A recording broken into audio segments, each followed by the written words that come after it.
des suggestions vidéo. C'est ce dont il sera l'objet dans le cadre de cette capsule où je veux vous partager des vidéos, également là, des YouTubeurs que j'écoute au fil du temps, que je trouve intéressant.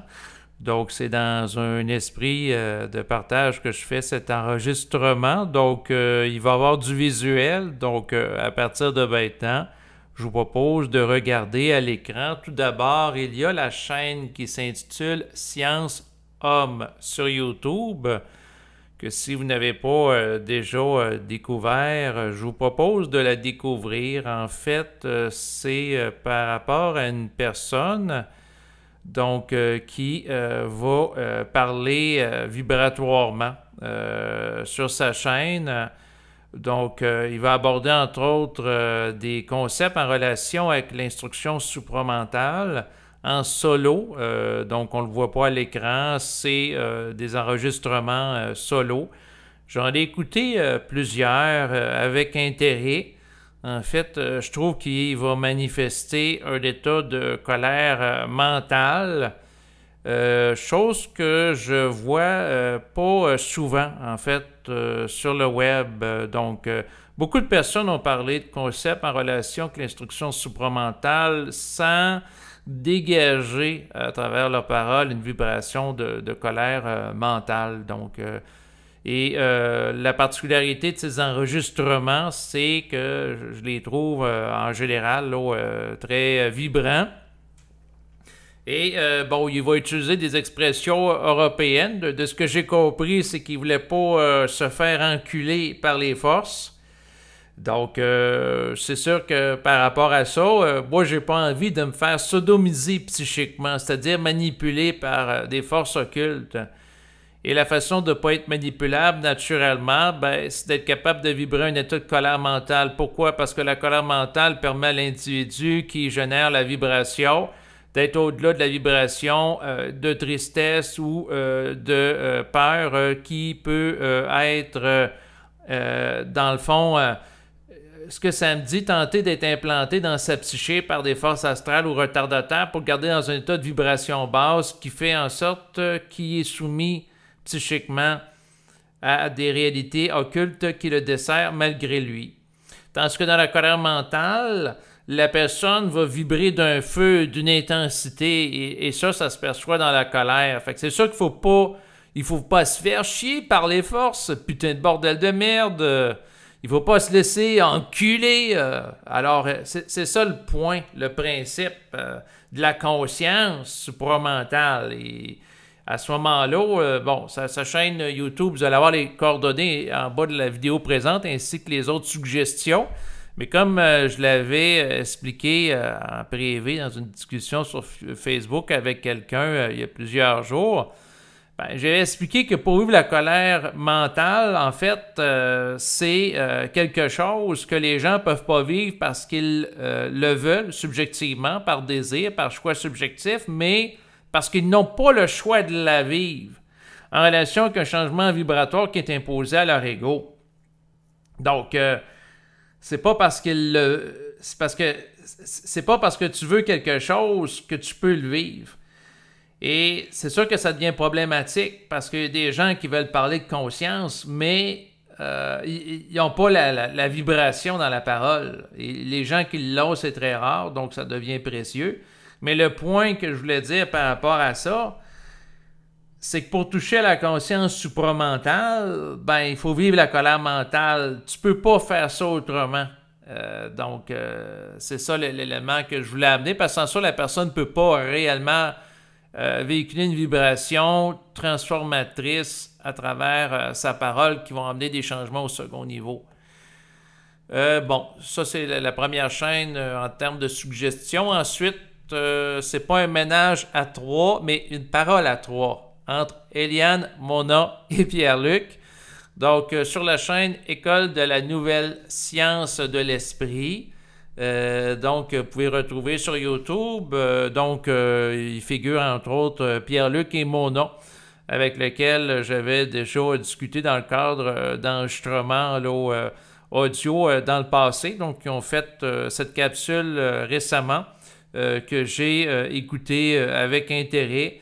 Donc, dans le passé, il y a plusieurs années, j'avais réalisé des entrevues avec de multiples invités. Et puis, par la suite, ben là, j'ai arrêté de faire des entrevues, mais ce que je voulais mentionner, c'est que Pierre-Luc, donc sur sa chaîne École de la Nouvelle Science de l'Esprit, vous pouvez retrouver des entrevues avec plusieurs invités là, où il est question de conscience. Donc, ça peut être intéressant là, pour des personnes qui cherchent à vibrer à une vibration différente de celle qui est véhiculée par nos médias de masse, que ce soit au Québec ou en Europe. Donc, il y a la chaîne de l'École de la Nouvelle Science de l'Esprit que je vous propose de découvrir si ce n'est pas déjà fait, puis en particulier cette vidéo, là, Parole à 3, que je trouve intéressant en particulier. Dans un autre ordre d'idée très différent, là, parce qu'il n'y a pas juste la conscience supramentale dans la vie, il y a également, c'est sûr, d'autres sujets. Donc, l'auteur extrêmement prolifique, Jean Cazot, donc dans le domaine de la métaphysique ou l'ufologie, depuis plusieurs mois, réalise à chaque semaine de nombreuses vidéos en relation que l'étude du phénomène ovni, du paranormal, donc des sujets à caractère occulte. Et il a fait une vidéo que j'ai beaucoup appréciée. Donc, c'est pour la raison pour laquelle, par rapport à tout ce qu'il a fait sur sa chaîne YouTube, c'est celle-ci en particulier que je vous propose d'écouter en priorité. Elle s'intitule « La propulsion des ovnis ». Donc, en fait, j'ai écouté au moins 3 fois sa vidéo. Elle est très dense en contenu. Des fois, je prenais des pauses. Mais le point qui est amené dans la vidéo, ce qui est dit d'ailleurs en description en bas de cette dernière, m'a intéressé au plus haut point. C'est-à-dire que la possibilité que les extraterrestres utilisent le rayonnement cosmique donc pour se déplacer. Donc, sur Terre, on va, par exemple, utiliser l'eau pour générer de l'électricité avec les barrages hydroélectriques où on va utiliser tout simplement l'eau qui, par la force de gravité, va chercher à descendre d'un point A à un point B pour activer une turbine. Donc, on utilise tout simplement la loi de la gravité avec le flux de l'eau pour générer de l'énergie. Donc, en activant une turbine qui tourne, ça génère de l'électricité. Et bon, ben, c'est le même principe par rapport au rayonnement cosmique. Donc, si dans l'univers, il y a des rayonnements qui partent d'un point A à un point B et qu'on serait possible d'utiliser ce rayonnement-là, comme par exemple la circulation de l'eau à un point A à un point B pour générer de l'énergie, bon, ben, à ce moment-là, ça serait extrêmement intéressant comme alternative à l'hydroélectricité ou l'énergie générée par le nucléaire ou le charbon. Donc, par rapport au rayonnement cosmique, il est écrit ceci. Le rayonnement cosmique est omniprésent dans l'univers. Quelqu'un qui sait l'utiliser pourrait ainsi voyager quasi éternellement, n'étant jamais à bout de ressources et sur son monde. Tout besoin énergétique serait également comblé à vie. Pourquoi la NASA ne fait-elle rien avec cette abondante énergie inépuisable? Tout comme c'était impossible pour Jacques Cartier d'utiliser le pétrole alors que nous, on le fait tous les jours. Il va de soi que maîtriser le flux cosmique pour nous est impossible pour le moment, alors que les civilisations beaucoup plus avancées le font depuis des centaines de milliers d'années. Pour utiliser le flux cosmique, il faut le contrôler et le comprendre, et nous sommes à des années-lumière de ça. Donc, j'arrête la lecture, la description, et je le rejoins dans son propos. Il y a des choses que pour nous sont envisageables présentement, alors que, en fonction d'une technologie plus avancée, c'est envisageable, au même titre que pour nos ancêtres, de parler de se déplacer en utilisant du pétrole autant que Jacques Cartier, donc de bateaux avec des moteurs qui utilisent l'énergie du pétrole pour les propulser, alors que c'est nettement plus rapide que d'utiliser un bateau à voile.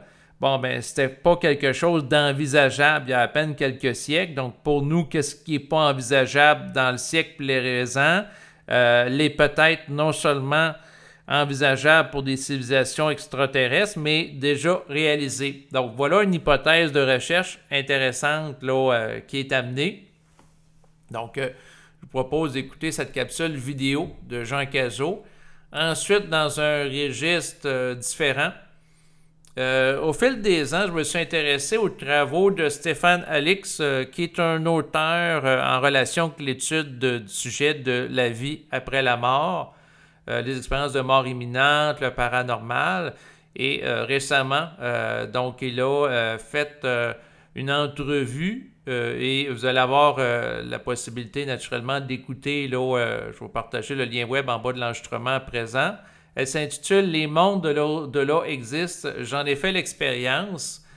Donc, c'est une entrevue qui est bien faite là, parce que vous voyez, là, par rapport aux minutes de l'entrevue, il y a des questions qui sont posées, des sujets, donc c'est très bien synthétisé comme contenu. Ce qu'il dit, puis dans lequel, par rapport à son travail, ce qui me rejoint en particulier, c'est ceci. Donc, dans la description de l'enregistrement, il est écrit « La mort concerne exclusivement l'aspect physique de ce qui nous constitue, notre corps. Mais nous ne sommes pas que cela. Tant de choses seraient inexplicables si c'était le cas. Les EMI, donc ici il fait référence aux expériences de mort imminente, la lucidité terminale, la médiumnité, les perceptions extrasensorielles, l'ensemble de ces manifestations avérées de notre conscience non locale. Aussi, pour la dimension fondamentale de notre être, la mort n'existe pas, conclut Stéphane Alix. Donc, je finis la lecture en disant, je rejoins parce que notre être, puis la conscience qu'on a est pas juste locale à cause de certains phénomènes psychiques. Puis à un moment donné, les scientifiques matérialistes devront le résumer que notre conscience n'est pas juste est pas juste le fruit, un épiphénomène qui est produit par le cerveau, comme l'estomac va générer des sucs gastriques, là. Donc, à un moment donné, les scientifiques devront se réveiller, élargir leurs horizons. Puis des gens comme lui, au fil du temps, il y a Mario Beauregard, il y a des travaux aussi du physicien, qui s'appelle, son prénom c'est Philippe, Guillemant, si je ne me trompe pas, par rapport à son nom de famille. Il y en a d'autres aussi, là, il y en a plusieurs, là. Donc, il y a toute une voie, puis lui, il s'inscrit aussi dans cette dynamique-là pour en venir à élargir la vision de la conscience de l'individu, puis nous sortir un peu du paradigme limité, matérialiste, réductionniste. Donc, je trouve ça intéressant, son travail. Sinon, dans un autre ordre d'idée, j'écoute toujours les vidéos de Idriss Aberkan. Donc, c'est des commentaires qu'il fait, là, entre autres, dans les dernières semaines en fonction de la géopolitique et de l'actualité internationale. Souvent, je vais trouver intéressant les perspectives qu'il amène, là, qui vont diverger des médias de masse. Donc, il a fait une capsule quand il y a eu les Jeux olympiques. Il disait les Jeux de Paris, y a-t-il encore une place pour le beau dans notre société? Là, il faisait allusion au spectacle d'ouverture. Puis il a fait à un moment donné une entrevue avec quelqu'un par rapport aux Jeux olympiques où il était question que c'est un gaspillage incroyable de fonds publics sur le plan financier, que les Jeux olympiques, c'est pas nécessairement rentable aussi. Donc, moi, c'est ça, je suis très critique par rapport aux Jeux olympiques. Je ne suis pas en admiration là, devant les athlètes, puis... mais bon, ça, c'est ma perspective. Mais il va commenter la guerre en Ukraine, ensuite, qu'est-ce qui se passe par rapport au conflit entre Israël et le Hamas, ce genre de choses-là. Donc, je le trouve intéressant. Ce qui est important de noter, c'est qu'il y a 2 chaînes sur YouTube où il produit régulièrement des vidéos. Il y a celle Idriss J. Aberkan et également celle de Scandaria. Dans une de ses vidéos, il expliquait que Scandaria, ça veut dire Alexandrie dans une langue qui est autre que le français. Donc, c'est un peu comme une bibliothèque de ce que je comprenais, là, du concept qu'il abordait. Mais c'est ça. En termes de géopolitique, je le trouve intéressant. Donc, ça, c'est ce que je vous ai présenté. C'est mes suggestions vidéo. Et par rapport à ces dernières, là, naturellement, en bas de l'écran, là, vous allez avoir des liens web sur lesquels vous pouvez cliquer. Donc, je vous remercie pour l'écoute de cette capsule et je vous dis à bientôt. Au revoir.